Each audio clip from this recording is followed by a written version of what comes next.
Salesforce founding CEO Mark Benioff said, "This is a kind of classic in our industry. The pioneers are not the ones who end up being the victors." And I read that. I went, "That's lovely, Mark. That's very helpful." It's the corporate equivalent of someone saying, "I knew this would happen." Kind of news. It's just kind of, It's so obvious. yeah, I knew this was going. It's oh, that's great. Thanks a million. Very helpful, Mark. You could have told us you knew it was going to happen when we banned our chipsets from going to China, and we unveiled the future of America is hinged on AI, and you could have told us about 2 weeks ago.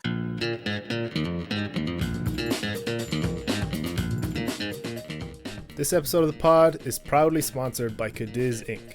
It trades on the NASDAQ under the ticker CDZI. Cadiz is a transformative water resource company that is making a significant impact with its $5 billion in water assets and $173 million in cash. The company is currently constructing a massive water pipeline, the largest in the Southwest, which is designed to ensure reliable water access for the region. Cadiz is actively combating the water crisis with game-changing infrastructure projects and strategic partnerships. Under the leadership of visionary CEO Susan Kennedy, who previously served as Chief of Staff to Governor Arnold Schwarzenegger, Cadiz is set to provide innovative solutions and substantial value to both its shareholders and the communities it serves. Always doing your own research before making any investment decisions. The information provided here is for informational purposes only and should not be considered financial advice. Emmet, how are we getting on? How are you, Mike? How are things? I'm all good. Did you survive Storm Eowyn? Eowyn, is that how you pronounce it? Well, actually, it certainly hit us harder than the multi-weather hazard event that was a few weeks prior. So I'm sure over in Met Office Ireland, there was a mini party because they warned us twice. The first time they didn't really nail it, but well if you lived in Dublin. They flipping warned everyone, but they didn't have much in preparation. Jeez, the power's still out in half the country, like. Shocking.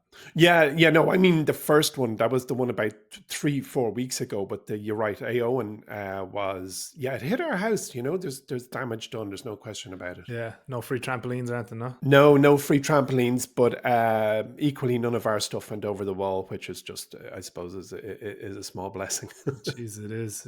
Some of the stuff is shocking. Oh, it is shocking. Yeah, it is. I mean, I had to get a man to go up on my roof to fix some slates. There was no way I was going up there. I did it 10 years ago, and that is the last time I'm fixing my own roof. Yeah. And my wife will. That's actually a milestone. I was thinking my dad's friend who's in his 60s. He was very lucky, but he fell off a ladder, and everyone was like, "Geez, Dermot, do you have enough money to not go up a ladder yourself?" I think there's like a learning curve where someone will just pay a man to do something at stage in life.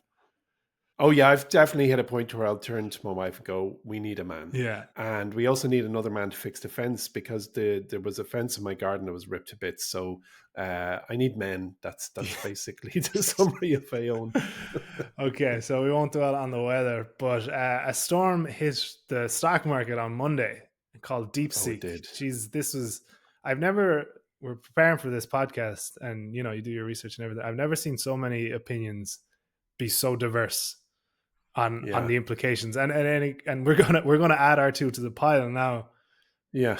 But it's funny because for the gist of it, from what I read, nobody really knows what it means. Do you know what I mean? So before we get into it fully, let's just give some background. So DeepSeek is a Chinese company. It's only a year old, set up by a Chinese hedge fund called Highflyer. And so it released this R1 AI model, and it came out with results that like match or even surpass all of the kind of major US AI models. I think it's behind OpenAI's O3 model, which I'm not even sure is fully released yet, but it's on a par with its O1 model, which is the most advanced model available, I believe. Right now, it's ahead of Facebook's Lambda. Its results were really impressive. But what sent the markets into haywire was basically that it announced it did this all for $5.6 million of computing power, or at least it claims to have anyways, which is an important caveat to make here, because you remember there's a ban on NVIDIA exporting high-end chips to China for national security purposes. So let's just park that for a second. We'll stay. We'll avoid skeptical or cynicalness around the whole announcement first, and just kind of get into what it really means. So DeepSeek stated it wasn't 5.6 million all in. If you're a startup with 6 million quid lying around, you're not going to be able to recreate the success of DeepSeek tomorrow. But they said the 6 million does not include costs associated with prior research and ablation experiments on architectures, algorithm, and data. So Mm. the 5.6 million figure really spooked everyone. I don't think it's close to that Mm. in reality.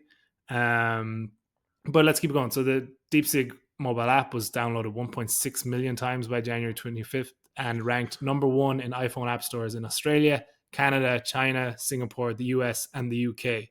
So if you're worried about TikTok, I don't know, is this a whole new concern now? Yeah. So yeah, I think that's basically it. That's what sent everyone kind of up the walls was, wait, how does a company in China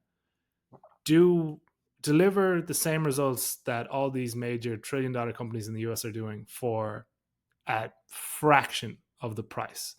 And what does that mean basically for the AI market, for the stock market in general? Because what this has done is as well is exposed how concentrated we are at the top of the stock market with these 7 companies, and their major focus is all this one technology. It kind of give people a bit of pause and was like, whoa, this is, bubbly, I think is the only way to say it. We are in some form of AI bubble. Now, I don't think it's the same as the .com bubble, because there is legit mega companies behind it. It's not like a pets.com situation, but it is like, whoa, we are overexposed on this one technology. And here's a big question mark. And how does it play out? So hopefully that's enough background. I Mm. haven't Mm. fully wrapped my head around what I think about it and the implications of it, but let's use that as a starting point, I guess. Oh, definitely. I mean, there's so many layers to this story, and you touched on a few of them already. But even, for example, the fact that DeepSeek did not have NVIDIA's latest chipsets. Well, at least that's what As they I say, claim. so they And have the H800s, which are the ones right, NVIDIA are allowed to export, and this is going to be this is going to be peppered throughout the conversation we're going to have. But NVIDIA, 20% of NVIDIA's exports go to Singapore. And I don't know how right, much control NVIDIA has once they're right. in Singapore. Yeah, But yeah. what DeepSeek claims is that it only has these H800 chips, which are limited in bandwidth and memory and don't have the same applications as the most advanced chips, which all the US companies are using. But if we take them at their word Yes. for a moment, what we're looking at really is innovation through scarcity, Hmm. which has happened throughout humanity. And it was actually my wife who pointed that out to me. I was like, "Can you believe they built an OpenAI and trained it for $5 million?" She goes, "Oh yeah, innovation through scarcity." And we had a very interesting debate and conversation about other examples where that has happened. It always happens if you have a scarce resource and those guys on the other side of the mountain have a load of it. There is a threat of a sort on the other side of that mountain, and you got to figure out how to do what they're doing with what you've got. But before we go deeper on that, I have to tell you, I got a message. I think it was over the weekend from a listener and a subscriber and a member called Eamon Crotty, and I'm going to read it out to you. Wait till you hear this. He said, "I was in an Uber home over the weekend while listening to your recent podcast, and I noticed the Uber driver was trading NVIDIA while driving. This driver was in his 40s and 50s. Just thought it was interesting, could be a sign. Anyway, really enjoyed the podcast and so on. Thank you for that, Eamon." So, really, that was like the most prophetic message I got, because hours later, the Wall Street Journal's headline was, I mean, listen to this for a doomsday headline. The headline was, "The day DeepSeek turned tech and Wall Street upside down, Monday's bloodbath in NVIDIA and other AI stocks wiped out some $1 trillion from the stock market value." So, I mean, Yeah. like Eamon sends me a tweet going, "Hey, this dude is buying NVIDIA while driving my car." And then meanwhile, the news breaks of DeepSeek. Yeah. But And actually on that as well, it was the most by market cap, so by dollar amount, mm, the worst day ever for an individual business on the stock market. NVIDIA lost. I'm getting two figures. I'm not sure if it was the start of the day or what it ended up over, like say by market close, but it lost 465 billion quid, which is the most ever. Um, but what's interesting is of the top 10, say, 1 day loss of value in stock market history, 8 of them are NVIDIA, and they're all since 2024. And in that time, NVIDIA is up it's about 150%. So Yeah. it's Yeah. telling just how fast NVIDIA has moved. So like Oh, the I mean, like last Friday, NVIDIA made up almost 7% of it was 6.8% of the S&P yeah. 500 on Friday Have you seen the before chart? the news. Have you seen the chart? It compares the S&P 500 without NVIDIA to European stock index, and they're No. basically completely aligned. And like everyone's talking about uh, the outperformance of right. US stocks Yeah. and European stocks Yeah. lagging, and it's like literally one business. I don't think we appreciate how much Mm, the market has been supercharged by one business over the past yeah. 2 years. It's crazy. And then It is actually and then crazy. this And is the I have first had, question mark. This DeepSeek is the first question mm, mark it's seen.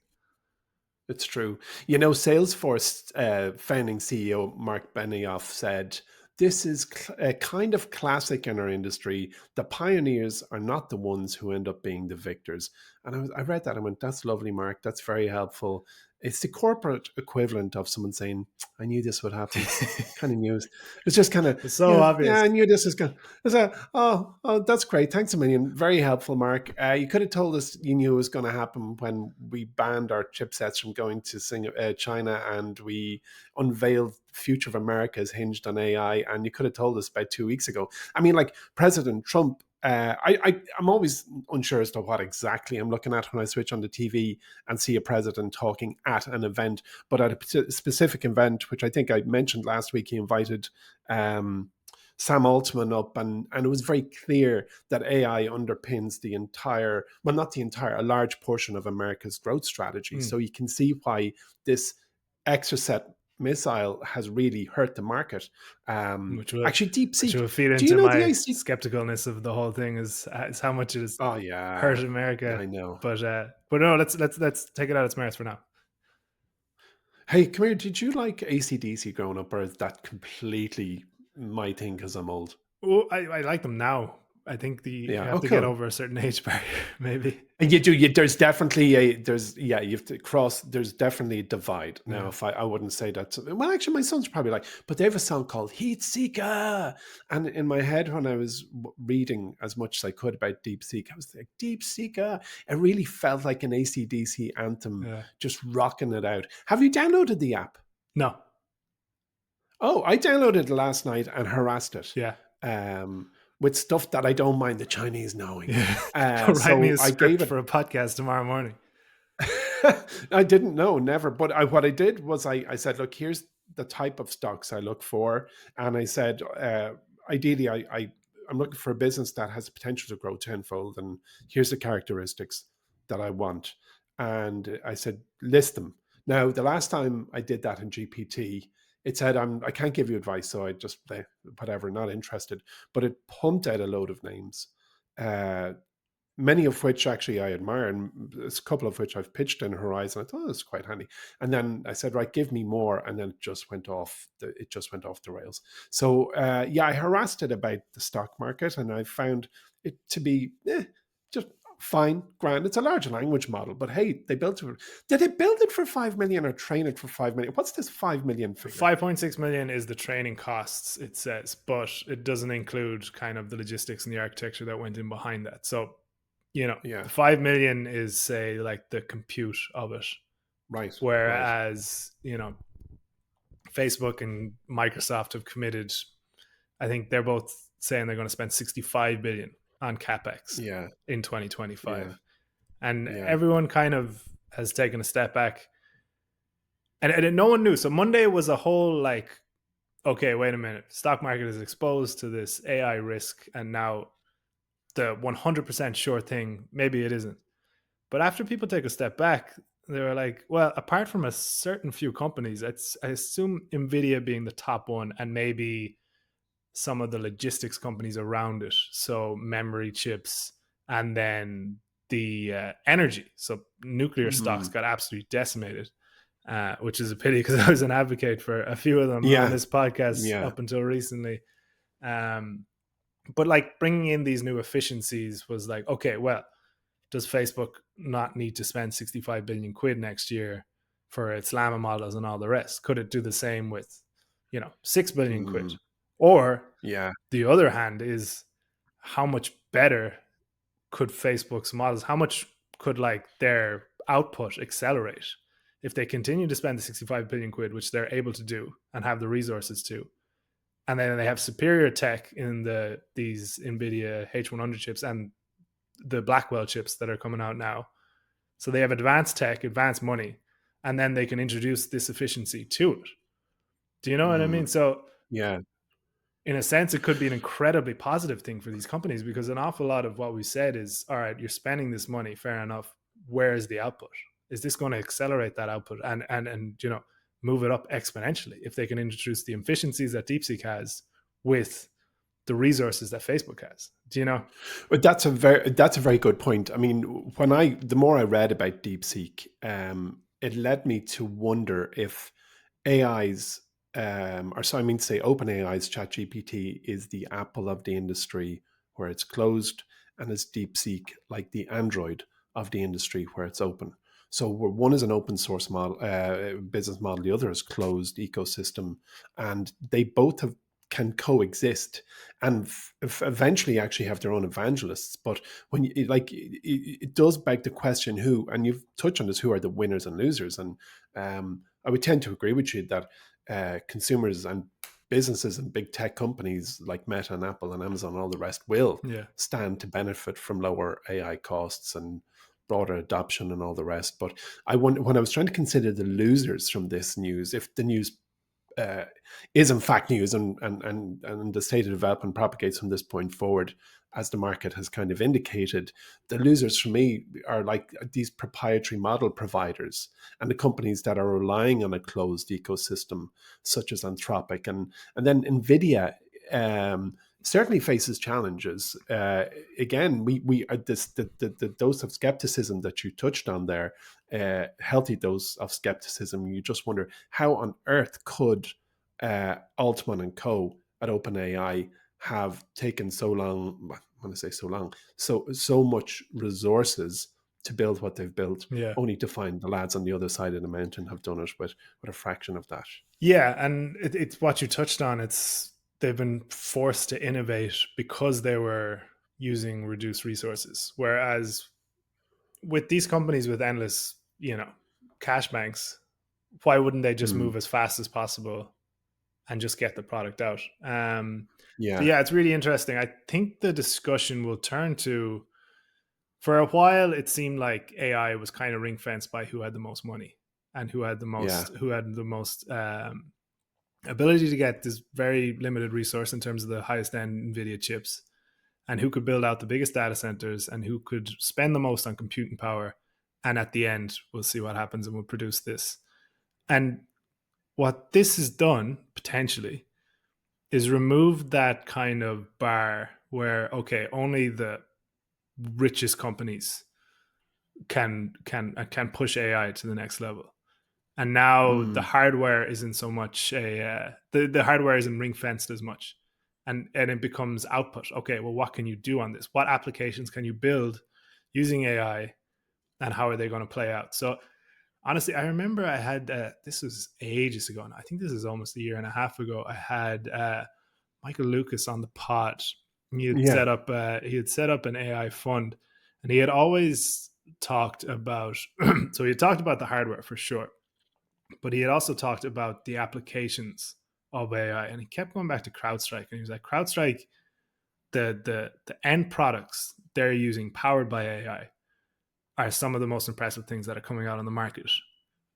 And I think the market as a whole got so caught up in the build out and the hardware and the logistics that the end product was overlooked, or maybe it hasn't got there yet. Do you know what I mean? So Mm, that's maybe mm, where people could look. So is software, high end software companies, are they going to be the big winners out of this? Because first of all, their mm, costs have gone down, mm, and their edge was never we're going to have the best kind of model. We're not building a model, we're just using a model to build something on top of it. So either Mm. our prices are gone down and we spend less money, or we spend the same amount of money and we could build a product that is 10 times better. Absolutely. I mean, I think CrowdStrike hit an all-time high yesterday, and I didn't join those dots. I wasn't too clear. I didn't dive in to figure why, but money went towards CrowdStrike yesterday for sure. Um, it's a there's so many angles to what we're looking at, but to I suppose not to lampoon Benioff's observation that I'm saying I knew this would happen. It's in any brand new industry, and I think to most of us and most companies, AI is a brand new industry. Um, it's forming and norming. We can think whether we think of the age-old and battered example of VHS versus Betamax, or what was the other one, mini disc versus CDs. The technological race will usually find the first mover is not always an advantage, and there's very many cases where the second was best. So we don't really know what we're looking. We don't know how it's going to go down. But what we can say with certainty is that we've seen America Incorporated's stance on TikTok, and you can only expect that that's going to be multiplied by 1,000 for anything to do. 100%. Like, Yeah. think of So really, the data being inputted mm, from TikTok to I know ChatGPT. mm. It's very much like you could be put in Oh, sensitive work situations and all the rest. The difference is huge there, and the yeah. likelihood is that DeepSeek's models won't be available in the US for very long. I think that's a fair statement to make. Oh, I think so. Yeah, I would think so too. And you're right. If you are an avid user, a daily user of GPT now is my daily assistant, less so in my work, but more in my private life. And, asking every little thing, because you create a human question, you ask, you get a human answer, human digestible answer, if you like. There's no way I would do that for DeepSeek. I just wouldn't. I guess I've been warned enough by those who I trust, if you like. So when America basically raises a red flag, you can take a stance, but you got to go, might be something in it. But for this, I'm like, there's no way I'm going to put into DeepSeek every medical question I have, every dietary allergy question I might have, because it will build a profile of its user in no time whatsoever, because you do need to log in to use it. I think, if I recall, ChatGPT has an open unsigned in version you can use free of charge. I signed up paying customer, so therefore I presume I'm within a closed wall. But from the get go with DeepSeek, I needed to create a profile, so I don't know exactly this profile's history, and I'm not going to feed it any more information. Yeah. Okay. Well, do you want to get the tinfoil hats out for 5 minutes? And because we've mentioned, like, Yeah, let's do it. we're skeptical about all the information. So Mm. essentially, so I'm going to quote. This is from the guy's name is Alexander Wang. He was on CNBC on Monday when all this news broke. He's the CEO of Scale AI, and he was saying with his chest, like, they have banned NVIDIA chips, and they can't say anything about it because the extra export controls in place. I think he said they had something like 50,000 H100 chips, which are the more advanced banned version. That's just one person's opinion. Obviously, it's a great promotional opportunity for the CEO of an AI startup to get on major news publications. Mm. Mm. But there's probably a lot of it. So first of all, the hedge fund is the owner of this company, Yeah, high flyer capital yeah, management, or whatever it is. yeah, They could have financial advantages for saying maybe we want to rock the US stock market in a couple of shares and whatever else. yeah, It begs the question of how this was possible when, I think, fair to say, some of the top minds in business are all focused on this one problem, and a small 1-year-old startup from China has managed to find the solution instead of, you know, any of the top US companies. And yeah. then there is Well, the geopolitical implications of it as well. Well, maybe this is a bit of a tactic from China to rattle the US in some shape or form, because the US, and we've seen with the Stargate, we've seen with Sam Altman up there with Trump, the $500 billion Stargate project. The US has really like nailed its mast to the wall. We are the leaders in AI. This is going to define our kind of economy moving forward. It's already defining our stock market. This is where we have a global advantage. And China popping up and saying, oh, well, maybe you don't, and maybe you're spending way too much money while you're doing it. So, Mm. yeah, there's definitely advantages Oh, the to timing rattling was the just cages, like, and the timing as well. Sorry, yeah, like you're right. Tinfoil hat time. There's so many elements to this story that just don't smell right. Like the whole, well, we did it with cheaper chipsets. Yeah, right. I mean, I know an engineer I worked with many years ago, and she headed off to work for a giant Chinese telecom. I'm not going to say their name because they're a telecom equipment manufacturer and they're giant. And she worked on their campus with 60,000 engineers. And as soon as one of the Scandinavian forerunners in telecoms equipment had developed a new cabinet or box or whatever was required, router and gooter, they had a whole stack of them on this campus over in China, and they reverse engineered it in a matter of hours, not mm-hmm. weeks, months, or years, hours. They had it stripped down to the final diode, and when I heard that, and then married it with the hot trend at the time, which was equipment manufactured by this particular company was not allowed into the mobile networks of originating networks like in the US, and then the terminating networks, which in my case and was Ireland. Like you realize that this isn't just bluster for bluster's sake. When you put together all the information, you know the might of a country like China and its ability to do something like that and do it in secrecy. So don't tell me they don't have the latest chipsets. That's ridiculous. As you said, if they can be delivered to Singapore, they're absolutely they can get as many as they like in China. Now, I don't want to cast aspersions on the team who very well might have built Yeah, as good a system and trained it with 5 million, but I was like, I don't yeah. know. When I I don't know. when I saw the headline, I immediately thought BS. I Yeah. read more and more, Mm. especially Ben Thompson's Stratechery. He released Oh yeah. a great long form piece on it. He, very like deep knowledge that a lot of it glazed over, but you would believe a lot of what he says, and he saw the Mm. logic behind DeepSeek's announcement and their reasoning behind why they were able to do it for cheaper.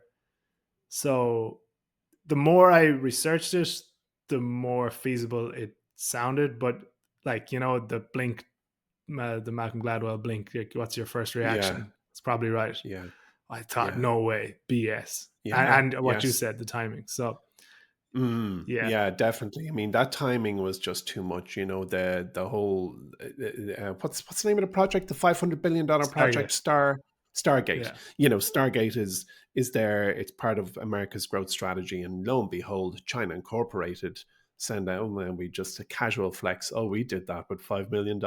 So you just, I have layers of cynicism, but equally layers of respect because whatever the truth is, they've done it. yeah. It's been It's tested. third party tested, I and it is absolutely delivering. Yes, correct. So, like, certainly what they used to do it, how they did it, when they announced it. Again, maybe just to take off the tinfoil hat, this is the golden age or the birth of AI. So it's not shocking to hear that we have the Chinese have gotten to a similar level as America Incorporated. Like just as who invented the telephone. I mean, there's two different people who say I did it, and they're on other sides of the world, Mm, and they're within a couple of weeks of each other. That's because that was the state of the tech at the time. It's not that one was trying to uh, act in a disparaging way to the other. They actually both landed on the telephone within weeks or months of each other. And that could very well be the case that we're looking at here, you know? yeah. Okay, so let's kind of wrap it up. Let's talk winners and losers. I Yeah. I think it's fair to say whatever happens, NVIDIA is going to suffer. There is a potential, like Uh-huh. what I discussed, if I keep using Facebook as an example, Microsoft is the same. Whoever, Yeah. they've set out 65 billion quid for 2025 to spend on, and an awful lot of that is going to NVIDIA Yeah. chips.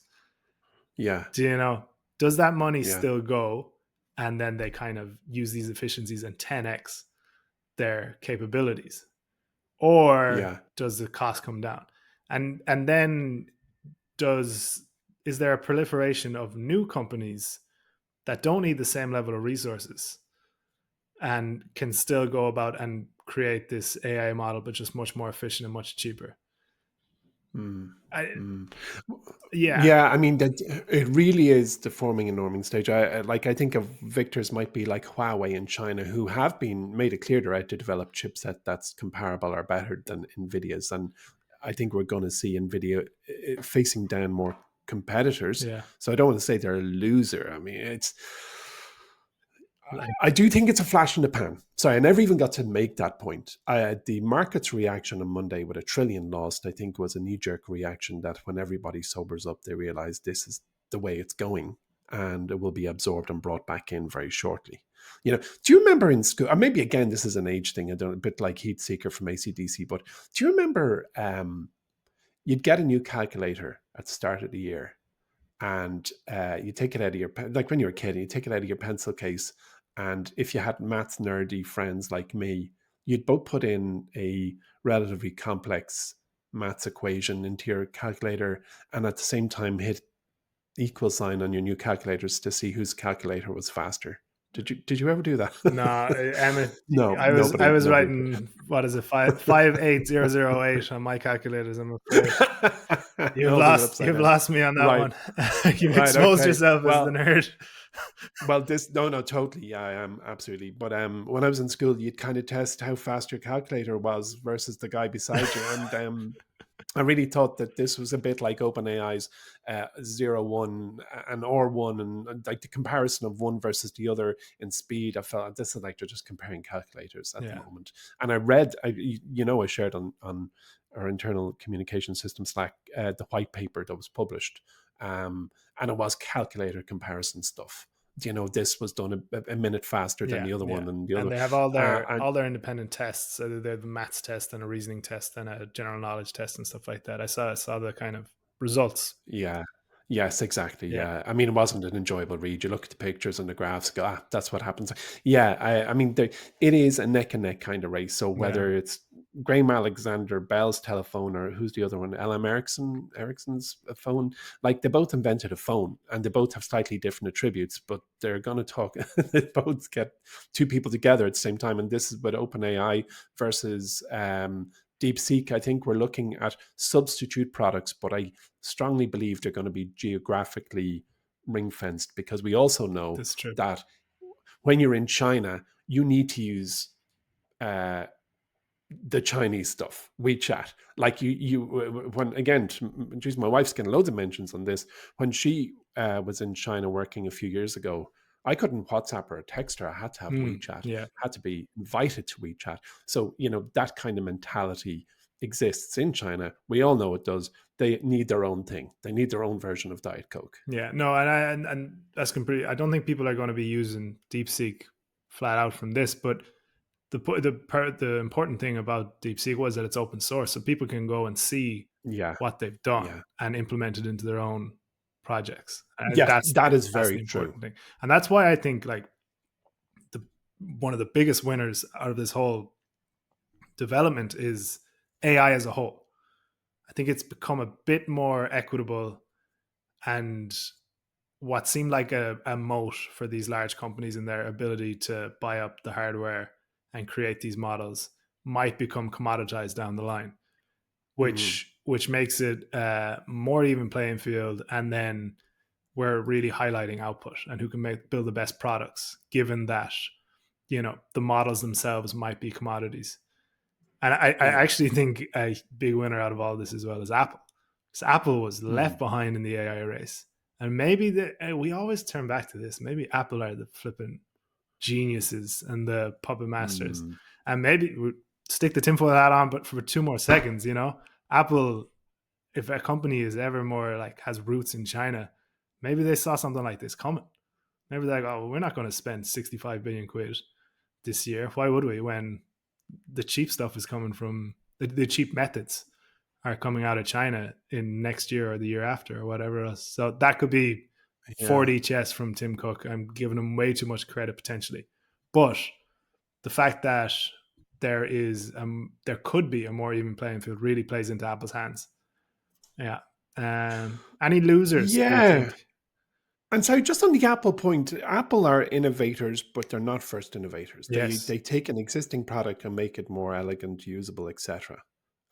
Whether we all know, the world knows that the latest Samsung phone is going to have more tech, bigger screen, flexible screens than the Apple, the latest iPhone. I mean, say it's almost like looking into the future. Where's the iPhone going to go? They watch the other guys and they do it in their special way. And I think that's what we're looking. That's I always believe that's why Apple held back. They introduced us to Siri.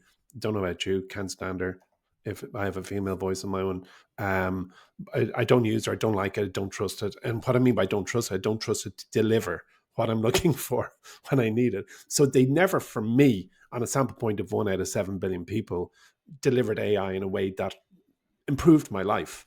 So I'd say they're hanging back to figure out where it is they're going to launch and what they're going to do. I'm sure it's well figured at this stage. I somehow doubt that the knowledge of DeepSeek's development informed their strategic roadmap. That would be just my hunch. Yeah.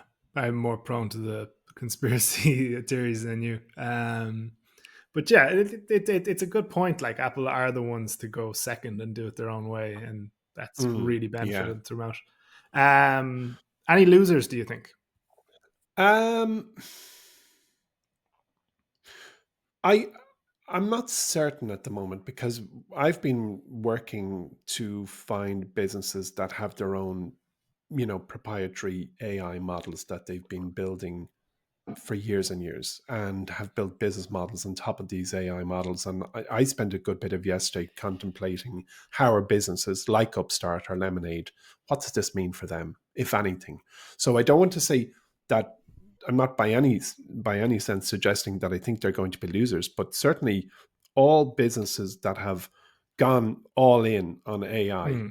I think they could be the biggest winners out of all of this for sure. Well, perhaps, yeah. It's Yeah, just hard to tell at the it moment, is. but It is. I think we're yeah, throwing darts in the dark. Like, yeah, yeah. I guess for me now, right now, the loser, the most obvious loser is Nvidia. Now, to call Nvidia a loser is something else. I mean, they're not a loser. I told you not to buy them, so it was kind of like, yeah. But we can see that they now have a competitive threat that didn't exist yeah, on Friday, if they you like. I they mean, they, they owned this market they 100%, owned the and market. now maybe they don't. As And Wall Street Journal was writing like an obituary effectively for Intel and other chipset manufacturers that were the OGs a couple of years ago. I saw that there's some leveraged NASDAQ 100 and NVIDIA funds that were among the 5 most traded ETFs on Monday. wow, And speaking of which, I met the main person in a company called Granite Shares, which has a fund that aims to double the daily return of NVIDIA shares. It fell 34% yeah, in its worst day on record on Monday.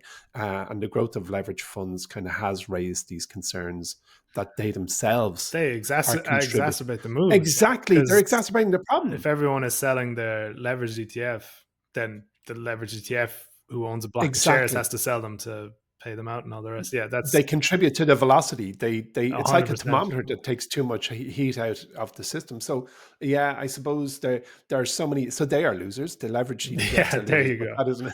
MicroStrategy 3x Yeah. leverage ETF, which is Yes. already a leverage bet on Bitcoin. Like, get out of here.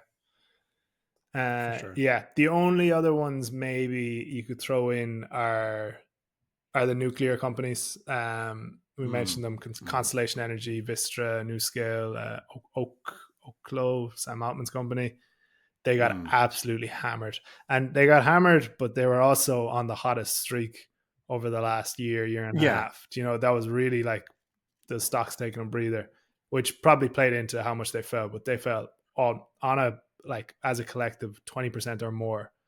Um, and this would be the thing if you are producing AI models that use way less computing power, way less energy, okay, well, maybe we'll take a question mark on the energy needs, and Mm, nuclear was the really fancy bet on how much energy AI would consume as a whole. mm, So, mm. and it kind of falls into the NVIDIA block of, okay, well, like, if we're going to, I've said this like 6 times in this podcast by this stage, but yeah, well, we can still spend as much money as we're going to spend, but get way better results. And the need would still be there. So again, it's so up in the air. It's tough to really give anything definitive right now. But yeah, I think that's kind of a fair summation of what happened. I hope. Aren't just the So, Mike, ramblings of a wait to hear. madman. No, no. Well, it's always that anyway. But come here. Here's a question. Let's wrap the piece with this. Okay, Nvidia has, of course, taken a nosedive when you look at a It 12 bounced month back picture. yesterday. It's up. I know it fell 17 and it's up 8. It's still down heavy, but like it just S- seeing that like market reaction.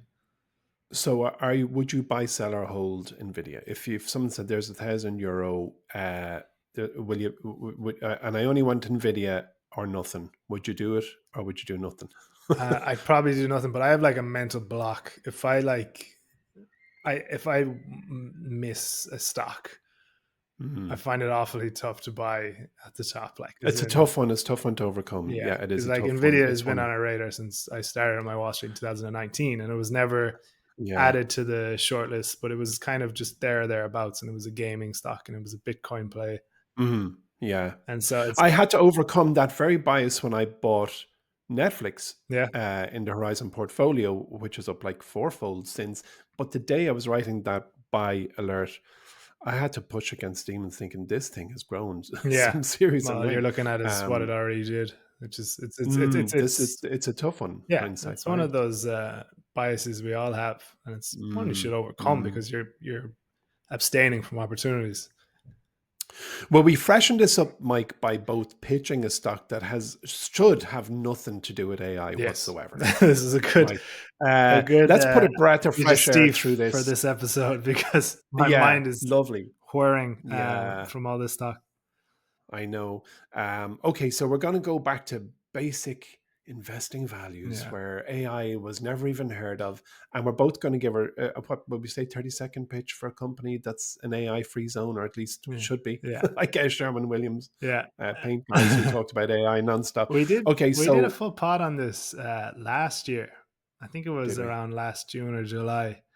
And if anyone was listening, you recommended Axon Enterprise, and I think from that date it like doubled in the space of 3 months.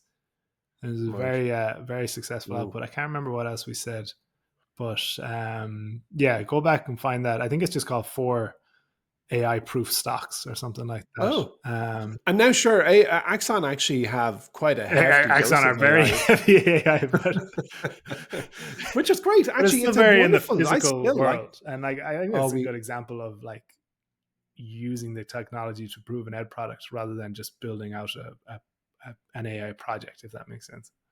But not to suddenly get drawn back into the black hole of gravity that is AI, but just when you look at it, Axon's deployment is a lovely deployment where enforcement professionals get back, they've worn a body camera, and the whole conversation that they had with the suspect or whatever has been transcribed and sitting for them to just proofread. Can you imagine how much time has been saved for cops where it's all there, and the dialogue and the narrative. So anyway, Yeah. okay, let's go away from Okay. AI. Do you want to go first or will I'll I go go. I'll go first? first. Okay. So I went for the most boring real world physical stock I could Yeah. find. Nothing Yeah, to do with I did too. software. Nothing to do with, well, it is technology and the fact that it's like high Yeah. precision manufacturing, but very Okay, much right. within the kind of physical world. Okay, Uh, give me a clue. Is it Borg Warner? no, it's I don't Okay. even think you'll know it even if you know what it sells. High end pumps and valves. So don't get too excited. Are they German? No, American. Okay, you don't know them. Go on. Yeah, IDEX Oh yeah, IDEX. Corporation, Yeah. not IDEX the with two Yes, X's, there's the two of them. veterinary company. This is Yeah. IDEX. IEX is the ticker, so don't get Yeah. them confused. It's basically a specialist in precision manufacturing. It owns about 50 subsidiaries that serve different industrial markets. Got 3 main business segments: fire and safety products, fluid and metering technologies, and health and science technologies. So very exciting, obviously. Fascinating. I know, but I really like this type of business. I love serial acquirers, which, as a general business model, like, I think it just works for stock investing for a lot of reasons. I think, for one, the board of management and CEO, they're very focused on shareholder returns and ROI from the businesses they buy, which obviously feeds into us as investors because we want the same.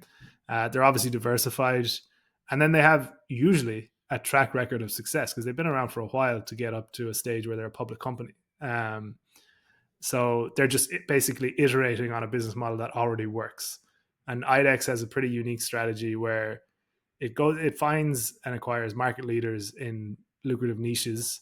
These companies are highly engineered, mission critical, asset light, and very important, they don't have a mega cap as a leading competitor. And this is the bit that really stood out to me: is their products make up a small portion of a customer's total bill of material, if that makes sense. So this is what really convinced me on stock, is that the products are, say, a small but vital component of a much larger system for a client.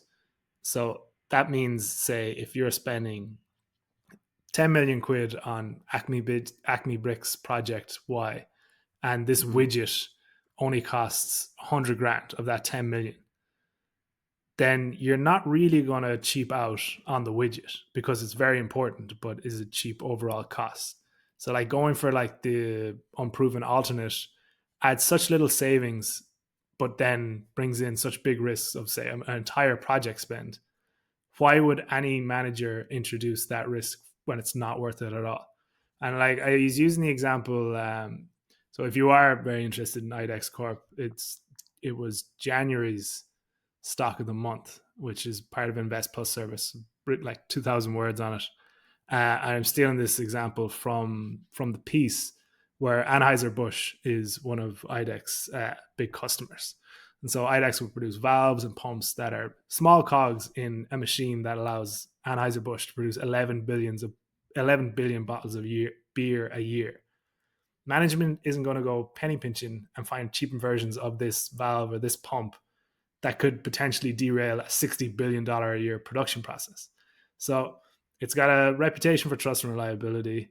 It's a really sticky product just because no one in their right mind would bother changing it for a cheaper version. And then that's led to higher retained customers for decades. And I Wow. used beer. Nice. I use beer as an example, but like, it's in way more important processes as well. It's in space shuttles, like sewer systems for entire cities and counties.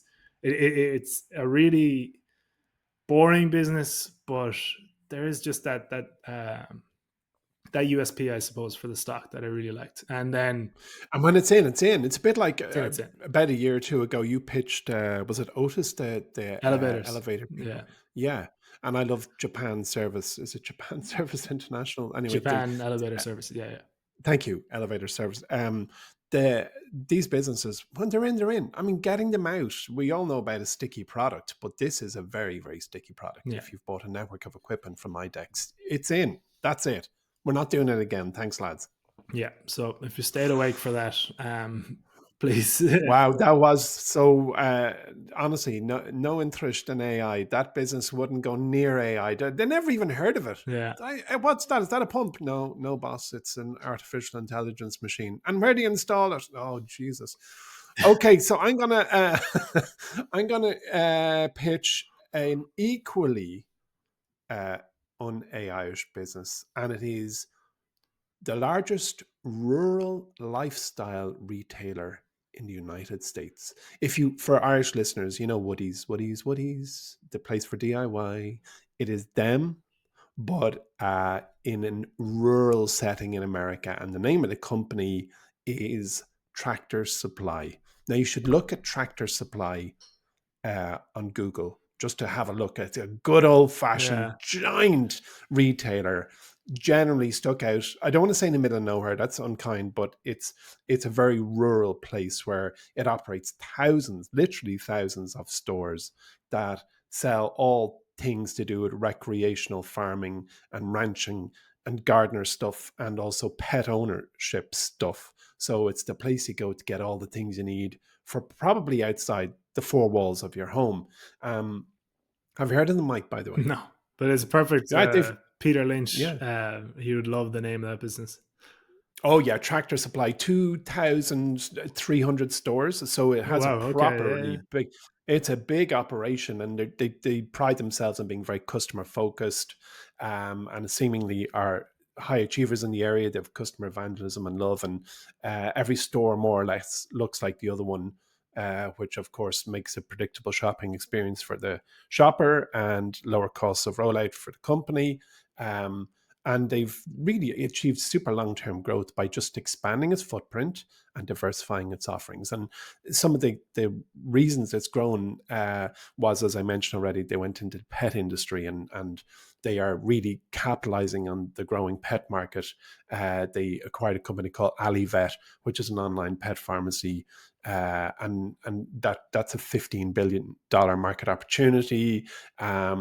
They have benefited from the great unmentionable that was named after the year 2019, where they saw real surge in revenue during the pandemic, as all the urbanites decided they were going to get back to nature. And then they have a pretty good strategic leadership team. So it's a nice business, and it is buying into a traditional, wholesome American company with plenty of room to grow, with a very loyal and vast existing range of products and customers. I think it's a nice one. I think it's a very nice business, and I would have no problem taking $1,000 or 10 grand of my great grandmother's cash and investing in it for her for the next 20 years. I think it's a great business. Geez, your great grandmother's going well. She's doing great. She's doing great. Thanks, Mike. That's two Rest her soul. two of the more boring businesses we're gonna pitch on here, but I think it's fitting to follow after 40 minutes of AI gobbledygook. So Yeah, Tractor Supply. Tractor Supply and IDEX Corp. Okay, Emmet, that's it for today. Thank you for joining me. Pleasure, Mike. Good to see you. How's B-Ritz, by the way? I should ask you top of the cast. How's life over there? It's all good. We're getting the end of Storm Eowyn, I think. I think we get the kind of tail end of the Irish storm. So it's a bit rough this week, but I won't complain. Right. Go on. I'll talk to you during the week. We'll talk to you. Thanks everyone for listening, and we'll talk to you next week.